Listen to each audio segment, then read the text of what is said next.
నమస్తే, welcome to whistle. నేను మీ స్వాతి.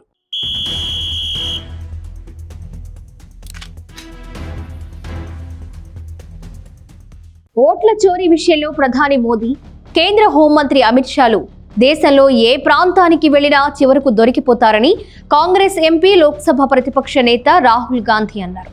ఈ మేరకు బీహార్లోని కిషన్ గంజ్ లో జరిగిన ర్యాలీలో రాహుల్ ప్రసంగించారు. ఈ సందర్భంగా ఎన్డీఏ ప్రభుత్వాన్ని ఉద్దేశించి కీలక వ్యాఖ్యలు చేశారు ఆయన.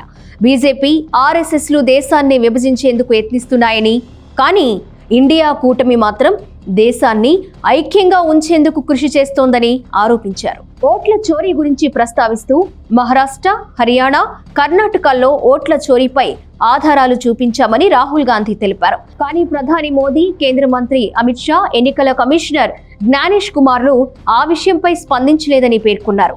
వాస్తవాలన్నీ ప్రజల ముందు బయటపడ్డాయని వెల్లడించారు. బీహార్ ప్రజలంతా కలిసి ఓట్ల చోరీని సమర్థంగా అడ్డుకుంటే బీహార్లో 100% ఇండియా కూటమి అధికారం చేపడుతుందని చెప్పారు.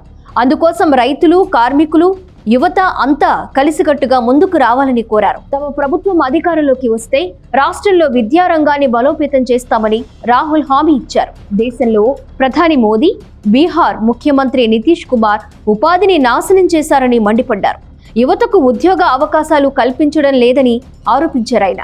స్థానికంగా అనేక పంటలు పండుతాయి, కానీ గడిచిన 20 ఏళ్లలో ఒక్క ఫుడ్ ప్రాసెసింగ్ యూనిట్ ని కూడా ఏర్పాటు చేయలేదని తెలిపారు. ప్రజలతో ఎప్పుడైనా మాట్లాడితే కదా వారి అవసరాలను తెలుసుకునేది అని రాహుల్ విమర్శించారు. అంతకు ముందు కూడా ఎస్ఐఆర్ ప్రక్రియ గురించి రాహుల్ ప్రస్తావించారు. ప్రధాని మోదీ, కేంద్ర హోంమంత్రి అమిత్ షాలతో కలిసి ఎన్నికల ఫలితాలను ఈసీ తారుమారు చేస్తోందని, ఇది రాజ్యాంగాన్ని అతిక్రమించడమేనని దుయ్యబట్టారు. రాజ్యాంగం ఒక మనిషికి ఒక ఓటు హక్కును మాత్రమే కల్పించిందని, కానీ ప్రధాని మోదీ, కేంద్ర హోంమంత్రి అమిత్ షాలతో కలిసి ఎన్నికల ఫలితాలను ఈసీ తారుమారు చేస్తోందని, ఇది రాజ్యాంగాన్ని అతిక్రమించడమేనని దుయ్యబట్టారు. రాజ్యాంగం ఒక మనిషికి ఒక ఓటు హక్కు మాత్రమే కల్పించిందని, కానీ హర్యానాలో మాత్రం అందుకు విరుద్ధంగా జరుగుతుందని ఆరోపించారు. హర్యానాలో 2 కోట్ల మంది ఓటర్లు ఉన్నారని, పోలింగ్ జాబితాలో 25 లక్షలకు పైగా ఓట్లు నకిలీవని పేర్కొన్నారు. మధ్యప్రదేశ్, ఛత్తీస్గఢ్లోనూ ఇదే జరిగిందని వ్యాఖ్యానించారు. ఇప్పుడు బీహార్లో కూడా ఇదే చేయబోతున్నారని అనుమానం వ్యక్తం చేశారు. బీహార్లో లక్షలాది మంది కాంగ్రెస్ మహాగఠబంధన్ ఓటర్ల పేర్లు తొలగించి వాటి స్థానంలో నకిలీ ఓట్లు జత చేశారని రాహుల్ ఆరోపించారు. ఎస్ఐఆర్ అనేది కేవలం ఓట్ల చోరీని కప్పిపుచ్చుకునేందుకు జరుగుతున్న ప్రయత్నమని రాహుల్ ఆరోపించారు.